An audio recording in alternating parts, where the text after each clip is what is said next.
थे कि देखिए फ्रांसीसी क्रांति कब हो रही है, जब अमेरिका में संविधान लागू हो रहा है। और देखिए फ्रांस, देखिए अब आप लोग के जो क्वेश्चन रहते थे ना कि सर ब्रिटेन में पहले क्यों चीजें हुई, सारी चीजें यहाँ पर क्यों नहीं हुई, क्योंकि फ्रांस में भी तो ये हो गया था, इटली में भी। तो देखिए स्टेप बाय स्टेप चीजों को पढ़ते जाएंगे तो आप लोग के जो डाउट्स हैं वो क्लियर होते जाएंगे। क्यों? क्योंकि जंप लगा के अगर हम कहीं पर पढ़ाएंगे तो मेरे लिए तो ठीक रहेगा लेकिन आपके लिए ठीक नहीं रहेगा। तो अब आप देखिएगा कि फ्रांस ब्रिटेन से पीछे क्यों रहा।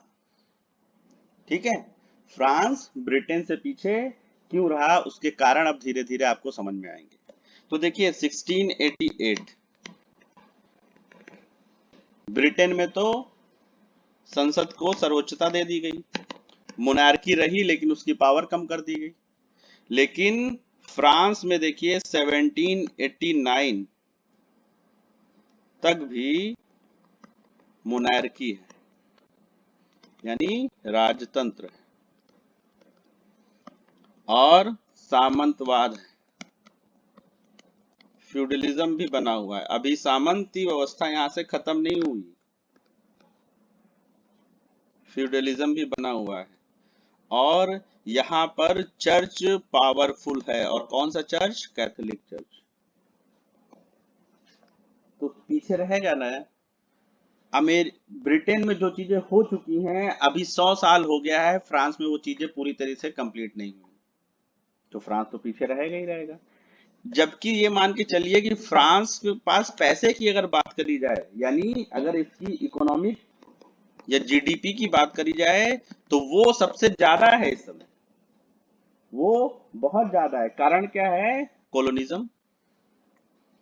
जहां जहां पे फ्रांस ने अपनी कॉलोनियां बनाई, वहां से अच्छे से उन्होंने जो है क्या कहते हैं, इकोनॉमिक एक्सप्लॉयटेशन किया, तो पैसा इनके पास बहुत है। तो इस समय भी अगर देखा जाए, जो 18th सेंचुरी जिसकी बात हम कर रहे हैं, तो फ्रांस में इकोनॉमिक प्रॉस्पेरिटी है, आर्थिक समृद्धता है, ठीक है।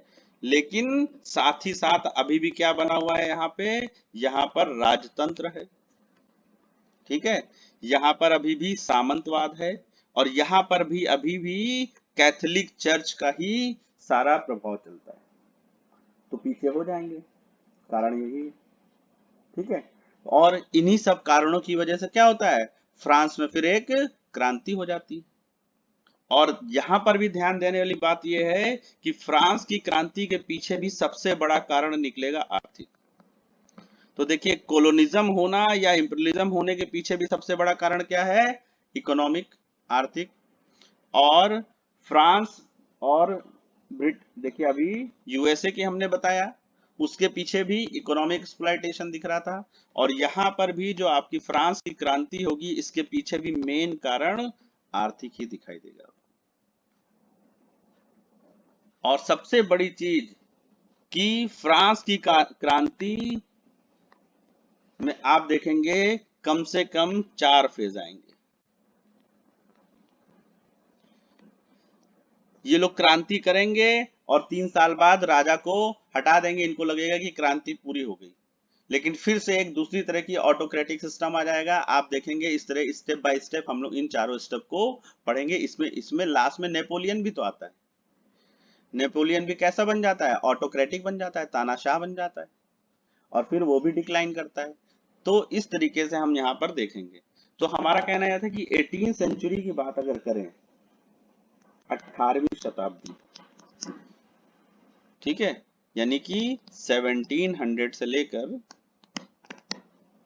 1800 के बीच। और इसी बीच हमने बताया 1879 में अमेरिका में जो है उनका स्वतंत्रता संघर्ष जो है कंप्लीट हो गया था, और वो आजाद हो गए थे, और वहां पर संविधान लागू हो गया था 89, ठीक है। 17 इधर का इधर लिख दिया हमने, इसको सही कर देते हैं। 1789 1789 ये यूएसए, ये हम पढ़ चुके हैं, ठीक है। सुनाई दे रहा है सभी को?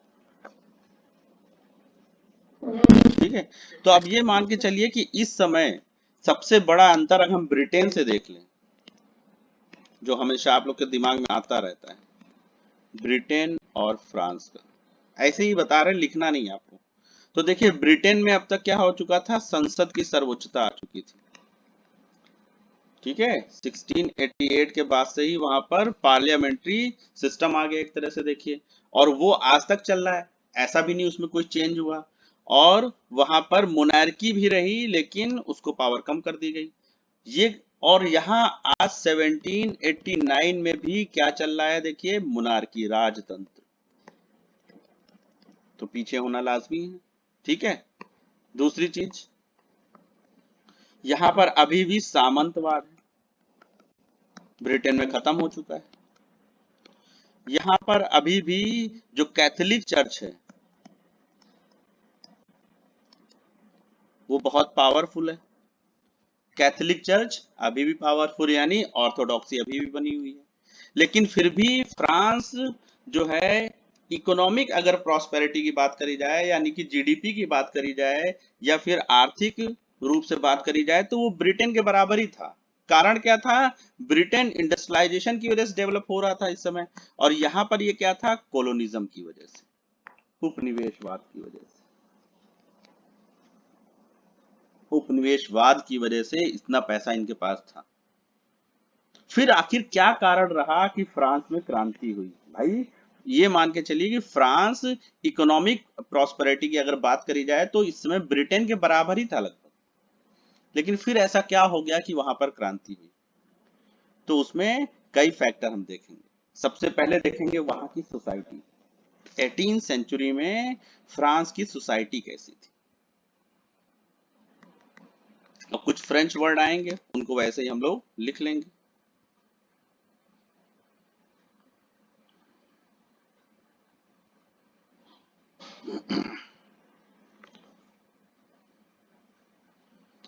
अठारहवीं शताब्दी में फ्रांसीसी समाज, यानी कि फ्रेंच सोसाइटी, ये हम पहले देखते हैं। 18th सेंचुरी में फ्रेंच सोसाइटी कैसी थी। तो जो फ्रेंच